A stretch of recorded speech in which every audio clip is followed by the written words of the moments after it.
Do you also experience that you always think, man, there's a discomfort here and there's also a discomfort there, and suddenly everything is a bit tense again? Thomas is also feeling the same way. Thomas is here with us and is always working hard. He spends a lot of time sitting down, but also walking around. Everyone has their own profile.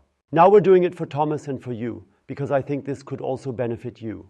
We go through the whole body, stretch everything at once, and feel comfortable doing so. And we start directly with the kneeling position. Thomas, go into the kneeling position. Kneeling stance is called that, exactly. And make sure that the hands maybe point a little bit outward. And you do the same at home right away. And now you go back a little more with your knees so that you have space to hang through with the groin. Go briefly into the cat hump, leave the pelvis as it is, and come down with the groins first.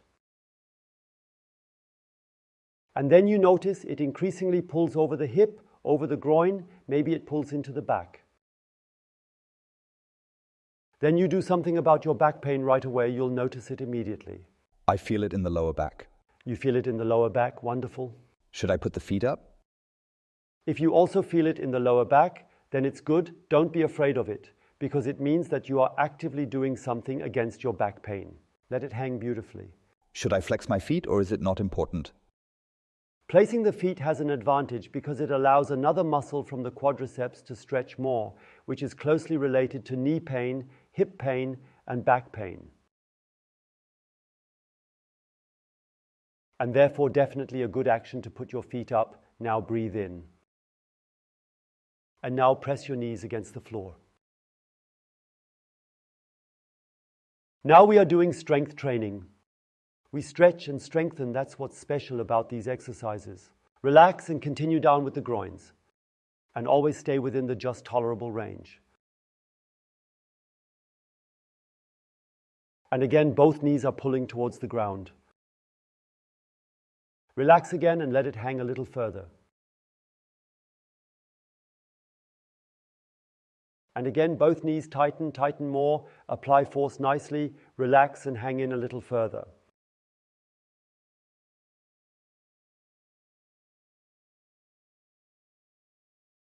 And now you come out very slowly. How was that for you? Yes, quite exhausting. I have to think about it first. That is a good feeling. That shows Thomas has put in a bit of effort and has achieved a big effect. Please lie down and bend your knees so that they are at approximately 90 degrees with your feet together. And now see how far you can come forward. Can you reach your toes? Yes, that works. Then you can move a little further back on the buttocks. You should do the same. You can walk back as far as you notice when holding onto your hands and your arms are stretched, that it pulls in the lower back. And by doing so, we stretch the muscles longer and we have a good chance that the pain will decrease as a result. And now we go a little further back and increase it even more and start to bring strength back in so that the muscles we stretch also become strong. Very important. And we do this by pulling the trunk backwards and upwards. But we are holding onto the body. We are holding it tight. That's why there is no movement, Thomas, right? You are pulling, but you are not moving, and the force comes from the lower back exactly where the stretch is felt. Then you let go, and then it goes a little further forward. Short question. Yes? How tight should I pull? As tight as I can? You can pull as hard as you can. Okay. But not jerky. You can use all your strength, because if your body were to think it's harmful, it would limit the strength.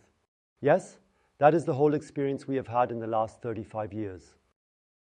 And then pull again and let go again and come a little further forward. And then you notice after each pull, the muscle has gotten used to it and moves further forward. And that makes the muscles always longer. Strictly speaking, one must say that relaxes the muscles more and more. Yes, so now we go forward with both feet, stand them straight and straighten the back and touch your legs. And now gradually move forward until you feel a stretch in the back of the legs, especially in the popliteal fossa.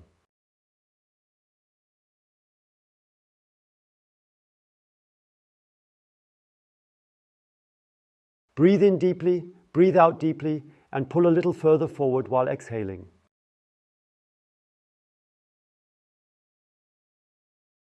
Make sure that the knees are fully extended.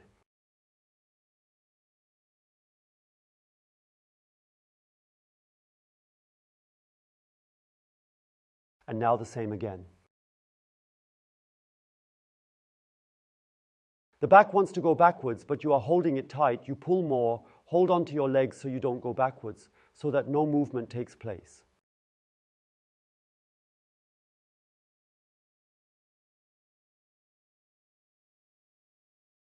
And relax and continue moving forward. And again, you practically pull back with your torso. The force comes exactly from the spot in the lower back where you also feel the stretch. That's the spot you should tense up.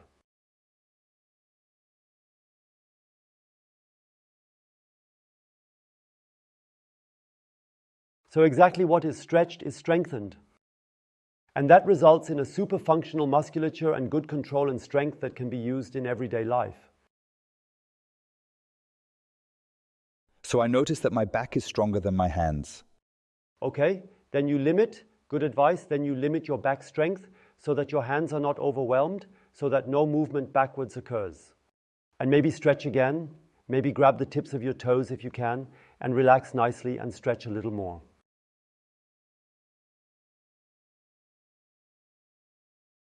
Now we continue, now we go back into the kneeling position, so on all fours. And now please spread your hands apart so that the palm is at the edge of the mat.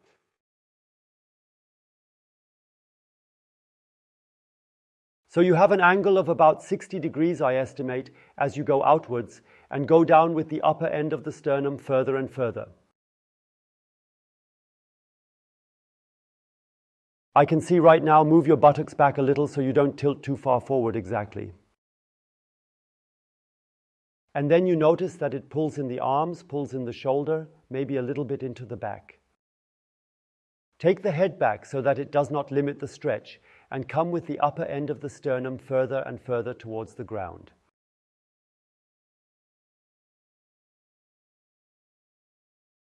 So I notice this the most in my upper arms, up to about the elbow, until then. Yes, that is very, very good. And now you press as hard as possible into the ground with both hands, without the body moving. Relax and go a little deeper with the upper end of the sternum. And also pull the sternum towards the knee, then it stretches a little bit more. And again, you press against the ground with both hands, relax and go deeper.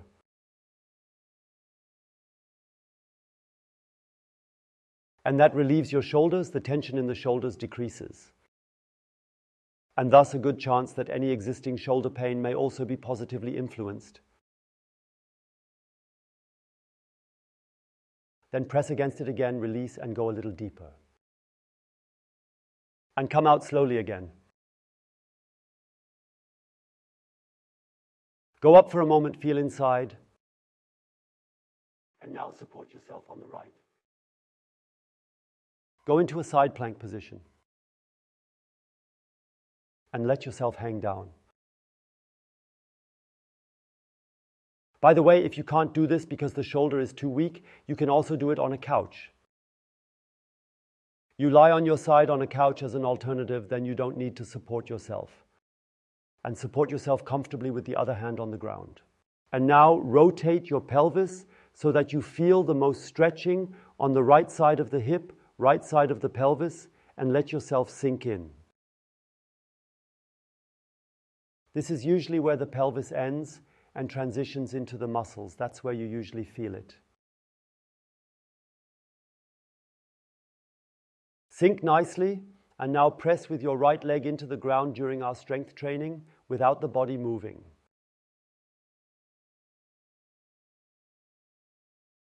Push in, you at home too.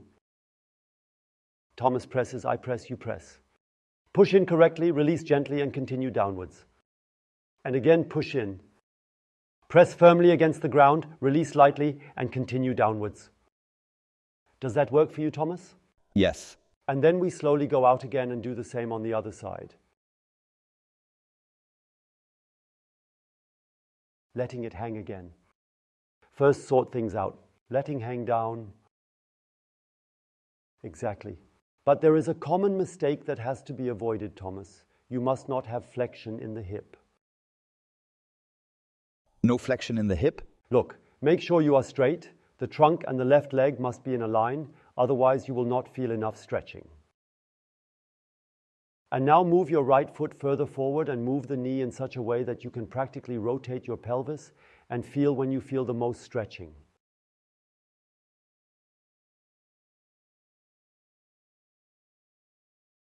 And where you feel the most stretching, that's where you stay and let yourself hang further. Do you feel that? Yes. Where do you feel it? Here. Wonderful. And here we bring in the strength now. We press as hard as possible with the left leg against the ground. Relax, go deeper down. You can also, Thomas, and you at home, of course, let the left shoulder rise a little. Then you will notice even more stretching in the entire lateral trunk line. And again, you press with your left leg against the ground, relax, and sink deeper into the stretch.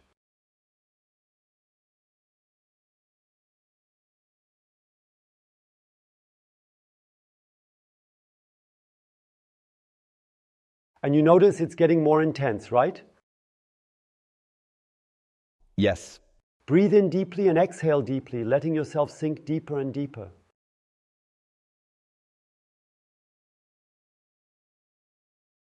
And slowly release again, slowly come out again. Just go into the kneeling position for a moment, feel into it a bit. Exhausting. Yes, it should be a bit strenuous. It's not about resting, it's actively taking care so that the muscles recover better.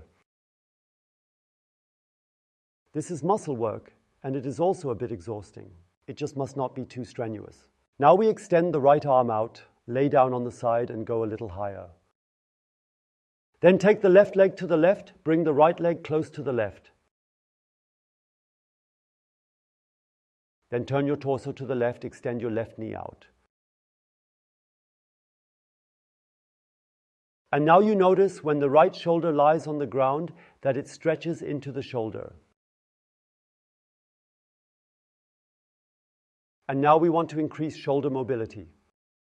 And it is precisely this nerve that is the most restricted in most people. I like to do the exercise. That feels so liberating, right? But now we should show the rotation as well. Turn further to the left.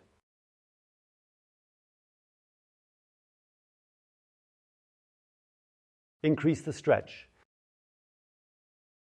It can be felt in the shoulder itself, down the arm, partially extending into the fingertips or down into the chest.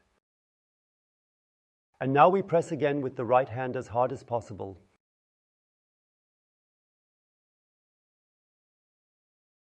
Against the ground. Relax and go a little further into the stretch. And once again, press into the ground. Thomas, go for it. Push hard. As tight as you can. The body does not move. Press very tightly. Press more and more. Release and push a little further in. By tensing, we teach the muscles to feel comfortable and relaxed in a greater length.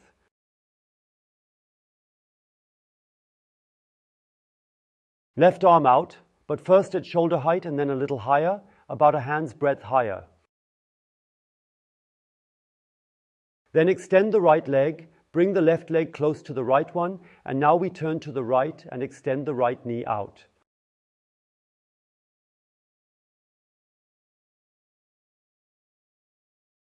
Right shoulder should be on the ground. And now let's increase the stretching for a moment so that the body can get used to it.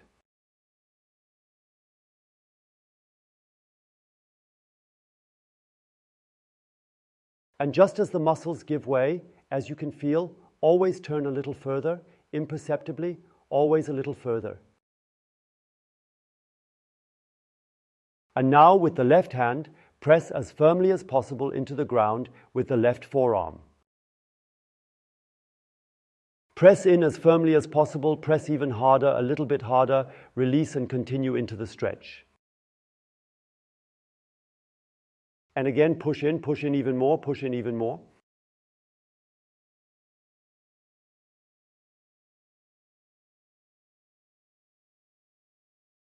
Release and continue into the stretch. You are doing a beautiful stretch. And one last time, our strength training, push, push more, push even more, push a little more.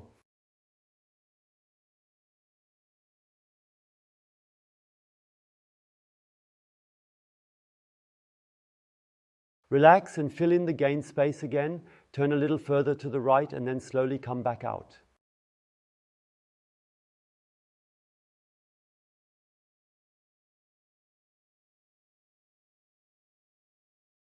Also, it was easier for me to go to the right.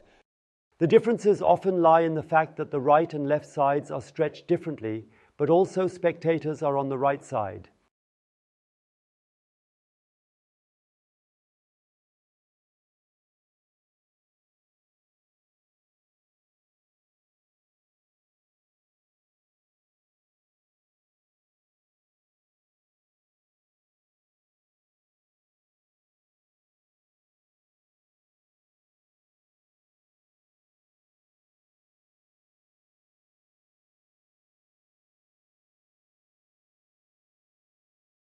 Exactly. On the right side, you also need to use your right arm to grab. Oh, not so easy with the belt. Exactly, then you have to get used to it. Then make this circular movement. And now we want to pull the foot towards the buttocks, a very, very important exercise as well. Because it relieves the knee, hip and back and increases the chance that no pain will arise. Come down with the right groin. To the ground. Do not bend the hip. That should not be the case at all during the exercise. Then the effectiveness is drastically minimized. Stay nice and low with the groin. Keep pulling further. And now try to straighten your leg, Thomas. Try to stretch it, but do not let it move. It moved, I saw it. Eagle eye sees everything. Want to stretch nicely, relax and pull a little further in. And again, stretch. Attempt to stretch. You may feel a burning sensation in the thigh. Burning during strength training is a good sign because it means the muscle is being challenged and will then change. It will respond to it. Relax again and go a little further. We do the same on the other side with the left foot. I'll show it again here, how I apply the loop. You do it with the belt, Thomas. Once around and then again. And then hold it, align accordingly.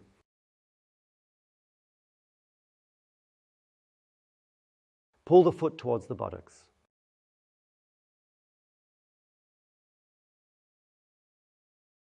Yes. And the stretching can be felt probably by you too with the thigh.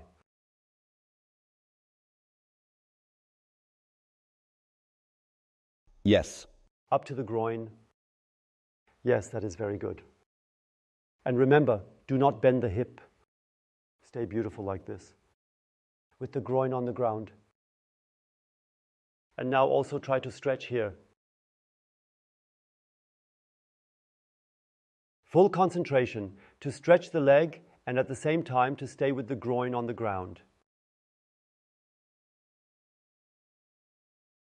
Maybe even aim like this, stretch leg and press groin against the ground.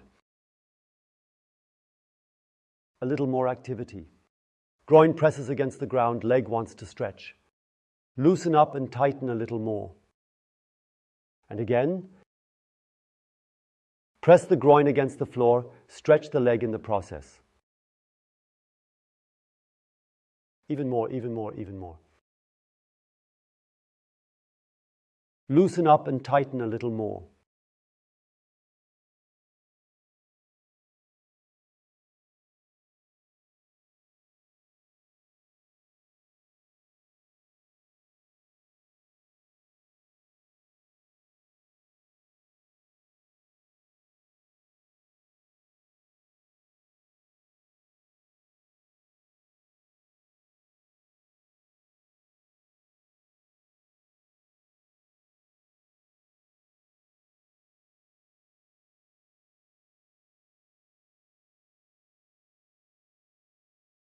I hope you have noticed on your whole body where it is too short.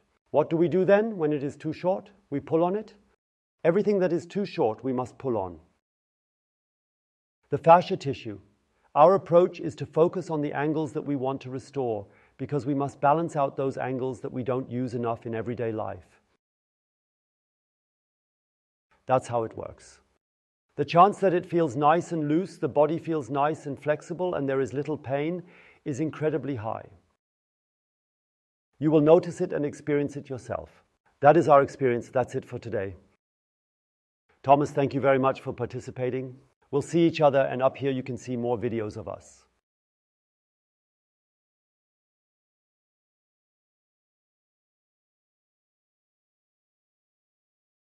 Don't forget to subscribe so you don't miss any exercise videos.